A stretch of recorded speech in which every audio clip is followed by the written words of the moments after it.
Bang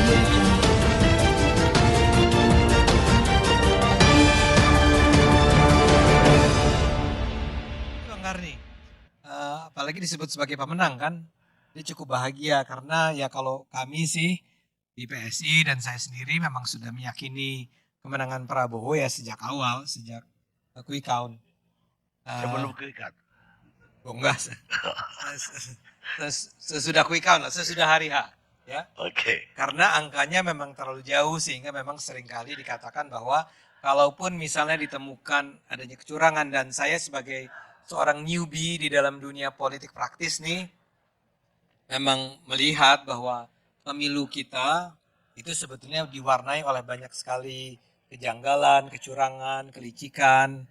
Walaupun lagi-lagi saya harus katakan saya tidak tahu apakah ini adalah sesuatu yang bersifat baru atau bersifat yang memang hanya mengulang apa yang sudah terjadi di pemilu-pemilu sebelumnya, ya.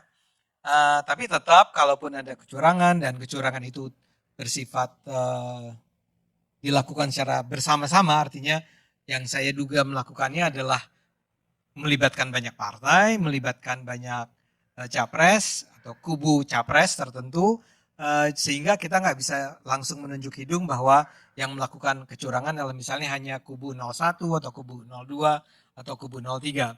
Saya harus akui bahwa memang saya sebagai orang baru dalam dunia politik merasakan ya betapa memang nggak beres banget ya proses pemilu kita ini.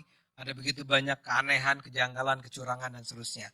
Tapi memang kemenangan Pak Prabowo yang dengan angka 58% itu menurut saya sulit sekali untuk bisa dibalikan ya dengan apakah hak angket sebagai contoh misalnya saya adalah orang yang termasuk mendukung Bang Karni hak angket. Tapi saya ragu apakah hak angket itu akan bisa dijalankan di DPR. Saya duga ya kalau Bang Masinton orangnya sih pasti bisa ya.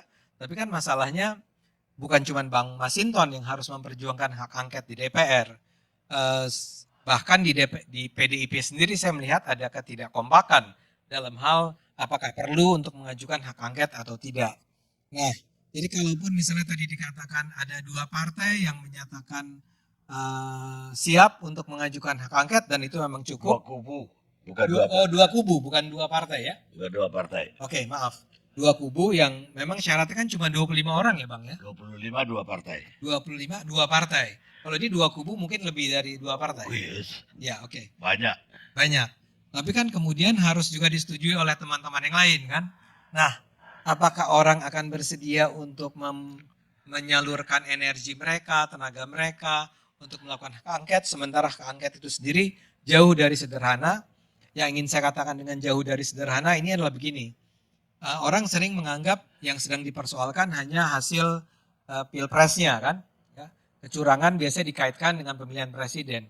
Kalau saya sebagai seorang newbie di dunia politik melihat memang itu tidak dilakukan hanya dalam kontestasi presiden. Dalam kontestasi caleg itu pileg luar biasa itu juga terjadi ya. Jadi kalau memang kita mau adil, mau fair, maka hak angket itu harusnya menyeluruh. Yang diangket, yang diselidiki karena hak angket kan hak DPR untuk melakukan investigasi ya. Nah, yang harus diinvestigasi ya semuanya saja sekalian. Pemilihan presidennya, pemilihan calegnya, menyangkut semua partai itu dilakukan juga penelitiannya sehingga kita bisa melihat secara terang benderang ya. Ini bukan karena saya kemungkinan besar bukan, kata saya barangkali salah. PSI itu hampir pasti tidak lolos ya. Karena kami tidak mencapai 4%. Nah, saya mendukung hak angket bukan karena saya 4% atau di bawah 4%. Bahkan kami di bawah 3%, Bang. Ya. Nah, saya menyatakan ini bukan karena saya merasa bahwa kami dikalahkan dengan curang. Bukan itu isunya. Ya. Tapi bahwa kecurangan memang terlihat di mana-mana. Cuman pertanyaannya kan begini. Mau nggak anggota-anggota DPR ini ya, berusaha membongkar kecurangan yang sistemik sifatnya? Yang TSM itu terstruktur, sistematis dan masif itu yang sebenarnya berlangsung seperti itu. Itu yang saya ragukan.